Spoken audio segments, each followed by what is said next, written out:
इतिहास में ऐसी कई सीरियल किलिंग की घटनाएं हुई हैं जिसके बारे में जानकर आज भी लोग सिहर जाते हैं। आज हम आपको ऐसे ही एक सीरियल किलर के बारे में बताने जा रहे हैं जिसने हैवानियत की सारी हदें पार कर दी थी। हम बात कर रहे हैं कोलंबिया के कुख्यात serial killer Luis Alfredo Garavito की। लुइस अल्फ्रेडो ग्रेविटो, जिसे द बीस्ट भी कहा जाता था, वो एक Colombian serial killer, psychopath, rapist, child molester और हत्यारा था।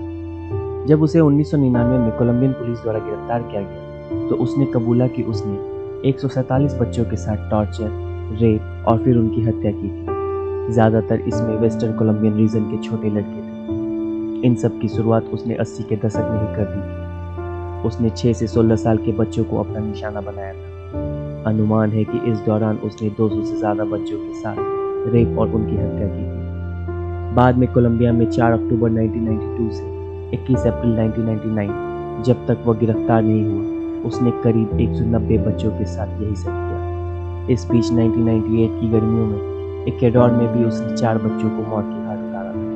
12 वर्षीय जॉन इवान सेबेगोल के साथ बलात्कार के प्रयास में 22 अप्रैल 1999 को उसे गिरफ्तार कर लिया गया। ग्रेविटो को कई महीनों तक संदेह के घेरे में रखा गया जब तक उसने अपना गुनाह कबूल नहीं कर लिया। उसने कई हत्याओं का खुलासा अपने कबूलनामे में किया। उसके मुताबिक 221 से ज़्यादा बच्चों के साथ उसने ये सब किया था। याद रखिए कि ये वह संख्या है जो उसने कबूला है। माना जाता है कि असली संख्या 400 से भी ज़्यादा अधिक हो सकती है। लुइस अल्फ्रेडो ग्रेविटो का जन्म 25 जनवरी 1957 को जिनेवा में मैनुअल ग्रेविटो और रोजा क्यूबिस के घर हुआ था। वो 7 भाई बहनों में सबसे बड़ा था।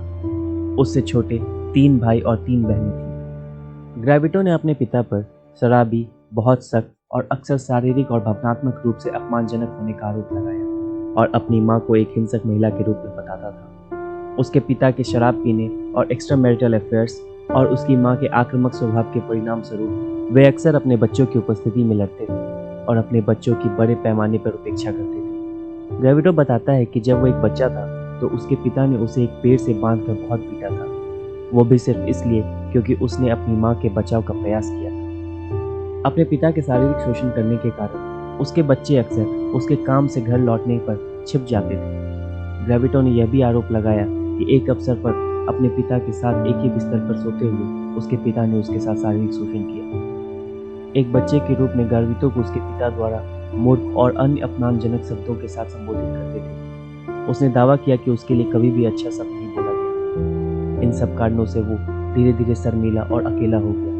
उसके क्लास के बच्चे भी उसका मजाक बनाने लगे। बच्चों द्वारा लगातार उपहास के कारण उसके शिक्षक ने बताया कि ग्रेविटो की सीखने की इच्छा भी खत्म होने लगी थी। अपने चश्मे और डरपोक स्वभाव के कारण उसके दोस्त उसे गाराबाटो नाम से बुलाने लगे।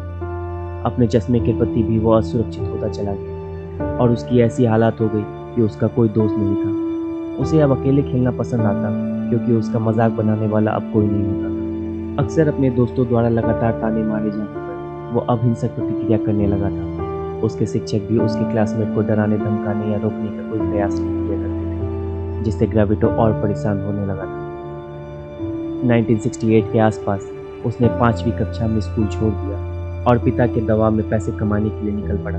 उसके पिता द्वारा दोस्त और प्रेमिका रखने के लिए भी मना किया गया था, जिससे वो और अकेला होता चला गया और ये सब घटनाएं उसके मानसिक संतुलन पर असर डालने लगी। इसके तुरंत बाद 1969 में पड़ोस में रहने वाला एक दवाई दुकानदार, जो उसके पिता का दोस्त भी था, उसने ग्रेविटो का शारीरिक शोषण किया। कथित तौर पर उसने एक बिस्तर से उसे बांध दिया था और उसे हैवान की तरह टॉर्चर किया। उसके माँ बाप, टीचर, दोस्त, पड़ोसी कोई भी उससे सही व्यवहार नहीं कर रहा था। उसे सबसे नफरत होने लगी थी और इस नफरत और गुस्से में उसने 2 चिड़ियों को मार दिया। जब उसने चिड़ियों को मारा तो उसे एक खुशी मिली जो उसे आज तक नहीं महसूस हुई। फिर उसने अपने भाई बहनों को मोलेस्ट करना शुरू किया। जो उसे जानते थे उनके मुताबिक ग्रेविटो में परिवर्तन आ रहे थे। वो अब डरपोक और शर्मीला नहीं रह गया था। अब वो दुनिया से बदला लेने के लिए खुद को तैयार कर रहा था। पड़ोसी द्वारा यौन शोषण ने उसे यौन रूप से नपुंसक बना दिया था। पड़ोसी द्वारा यौन शोषण तब खत्म हुआ जब उसका परिवार 1979 में ट्रुजोलियन मूव कर गया, डर से कि उसके पिता उस पर विश्वास नहीं करेंगे और यह मानते हुए कि उसके परिवार को चिंता नहीं होगी। ग्रेविटो ने अपने यौन शोषण के अनुभव को अपने तक ही रखा अपने दुख और दर्द को छुपाने के लिए गार्वितो ने शराब का उपयोग किया और लत विकसित कर ली। अपनी एग्रेसिव और सेक्सुअल इंक्लाइन के कारण ग्रेविटो को अपनी किशोर अवस्था के दौरान बार बार घर से निकाल दिया गया था। एक बार उसकी माँ रोजा द्वारा 1972 में एक 5 वर्षीय लड़के के साथ बलात्कार के प्रयास किए और फिर 1973 में बगोटा में एक ट्रेन स्टेशन पर 6 वर्षीय लड़के पर यौन हमले के प्रयास के बाद ग्रेविटो के समलैंगिकता के कारण उसके और उसके पिता मैनुअल के बीच अक्सर बहस हो जाती थी। उससे समलैंगिक व्यवहार के लिए अंतिम बार घर से बाहर निकाल दिया गया। इन सब के बावजूद 1980 में उसने अर्मेनिया के सुपरस्टोर में काम करना चालू किया, जहां उसकी मुलाकात क्लॉडिया से हुई। क्लॉडिया उसे पसंद थी, मगर उसकी खर्चीले स्वभाव से वह नाखुश रहता। क्लॉडिया के साथ वह शारीरिक तौर पर जुड़ना नहीं चाहता था, क्योंकि उसे लगता था कि अगर क्लॉडिया को पता चल जाएगा कि वो नपुंसक है तो वो उसे छोड़ देगी। तो उसने अपना सेक्सुअल डिजायर के लिए दूसरा रास्ता चुना। जिस स्टोर में वो काम करता था वहाँ उसे दोपहर में 2 घंटे का ब्रेक मिलता था, जिसमें उसने आसपास के बच्चों को मॉलेस्ट करना शुरू किया। उसे इसमें मज़ा आने लगा।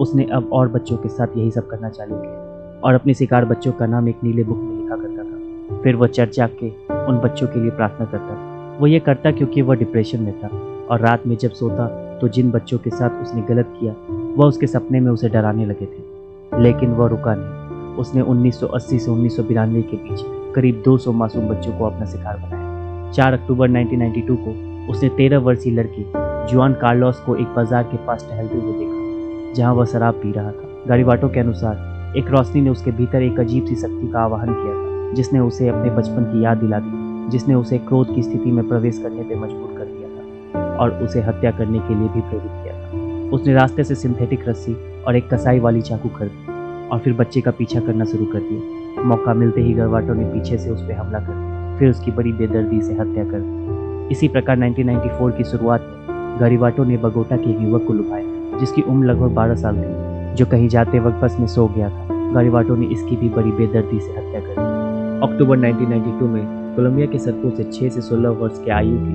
नाबालिग तेजी से गायब होने लगे। दशकों से चले आ रहे गृह युद्ध के कारण कोलंबिया में बहुत से बच्चे गरीब थे और उनके लापता होने की सूचना मिलने की संभावना बहुत कम थी। तभी एक बच्चों के एक समूह ने 7 नवंबर 1998 को फुटबॉल खेलते समय परेरा में एक कंकाल की खोज की। फिर भी पुलिस अधिकारियों ने 15 नवंबर तक ज़्यादा ध्यान नहीं दिया। जब 36 से अधिक बच्चों की सामूहिक खबरें मिली तब जाके पुलिस हरकत में आई। उन्होंने कुल 41 बच्चों की खोज की। लापता बच्चों की इतनी बड़ी संख्या ने व्यापक जांच की मांग की, क्योंकि ये हत्याएं कोई एक विशिष्ट क्षेत्र तक सीमित नहीं थी। क्रूरता अधिकारियों के लिए इतनी भयंकर थी कि उन्होंने शुरू में ही परिकल्पना की कि हत्याएं एक शैतानी पंथ या एक अंतर्राष्ट्रीय बाल तस्करी गिरोह द्वारा की गई थी। इसके बावजूद अभियोजक के कार्यालय से जल्द ही अनुमान लगाया गया कि सभी अपराध के पिक्चर में पाए जाने वाले नायलन की रस्सी और शराब की बोतल के ढक्कन के कारण हत्याओं के लिए एक ही व्यक्ति जिम्मेदार हो सकता है। 6 फरवरी 1999 को एक गन्ने की खेत के पास एक पहाड़ी पर 2 शव मिले, जो एक दूसरे के बगल में पड़े हुए पाए गए। अगले दिन कुछ ही मीटर दूर उन्हें एक और बच्चे का शव दिखा। तीनों शवों के हाथ बंधे हुए थे और उन पर यौन शोषण के निशान थे। पीड़ितों की गर्दन गंभीर रूप से कटी हुई और उनकी पीठ और पैर पर चोट के निशान थे। हत्या में इस्तेमाल हथियार उसी इलाके में बरामद हुए जहां सब मिले थे। ग्रेविटो नशे में सिगरेट पी रहा था और उसकी आंख लग गई, जिससे गन्ने के खेत में आग लग गई। इस प्रक्रिया में उसने खुद को गंभीर रूप से जला लिया और अपने पैसे, जले हुए चश्मे, शॉर्ट्स, जूते और अंडरवियर पीछे छोड़ दिया। पुलिस को वहां से एक पते वाला नोट भी मिला था। उसके चश्मे से अधिकारी यह निर्धारित करने में सक्षम थे कि यह स्थानीय सीरियल किलर मध्य आयु वर्ग का था और उसकी बाईं आंख में कुछ परेशानी थी। उसके जूते से यह भी पता चलता था कि वह लंगड़ा कर चलता था और उसकी हाइट 5 फीट 4 इंच से 5 फीट 6 इंच के बीच होनी चाहिए। इन सब के बाद उस नोट के सहारे डिटेक्टिव ने ग्रेविटो की प्रेमिका से संपर्क किया। उसने पुलिस को बताया कि उसने महीनों से उसे नहीं देखा है। हालांकि उसने पुलिस को एक काले कपड़े का सूटकेस दिया जिसे ग्रेविटो ने उसके पास रखा था, जिसमें उसका बहुत सारा सामान था। इन सामान में युवा लड़कों की तस्वीर थी, उनकी हत्याओं की विस्तृत पत्रिकाएं थी और कुछ बिल्स थे। इस नई जानकारी ने उन्हें ग्रेविटो के निवास तक पहुंचा दिया, लेकिन घर खाली था। गुप्तचरों का मानना था कि या तो ग्रेविटो किसी काम पर गया हुआ है या अपने अगले शिकार को ढूंढ रहा है। ग्रेविटो को स्थानीय पुलिस ने कुछ ही दिनों बाद 12 वर्षीय जॉन इवॉन सेबोगोल के खिलाफ बलात्कार के प्रयास में उठा लिया। कोलंबियन न्याय विभाग के लिए ग्रेविटो का कबूलनामा काफ़ी नहीं था, तो उन्होंने सबूत इकट्ठा करना चालू किया।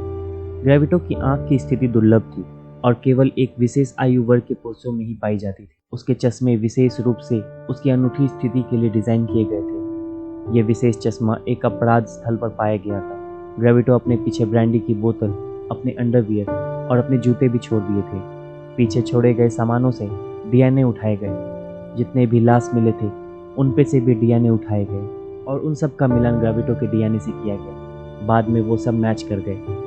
साथ ही ग्रेविटो के चश्मे का भी टेस्ट किया गया। क्योंकि उसने एक विशेष तरह का चश्मा पहना था, इससे वो आसानी से मैच कर गया। साथ ही उसकी हाइट भी नापी गई तो यह पाया गया कि वह 5 फुट 5 इंच का है, जैसा कि अनुमान लगाया गया था, और उसे एक पैर में लंगड़ापन भी था। इन सब सबूतों से यह कायम कर लिया गया यह वही इंसान है जिसने इतनी हत्याएं की हैं।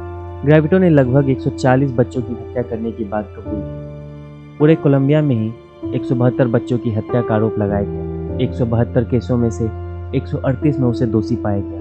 अन्य अभी भी चल रहे हैं। ग्रेविटो को 1853 साल और 9 दिन की जेल की सजा सुनाई गई, जो कोलंबियन इतिहास में सबसे लंबी सजा है। हालांकि कोलंबियन कानून ने कारावास को 40 साल तक सीमित कर दिया है, और क्योंकि ग्रेविटो ने पुलिस को पीड़ितों की शवों को खोजने में मदद की, उसकी सजा घटाकर 22 साल कर दिया गया। ग्रेविटो को कोलंबिया के एक सीजर विभाग में एक अधिकतम सुरक्षा के बीच रखा गया।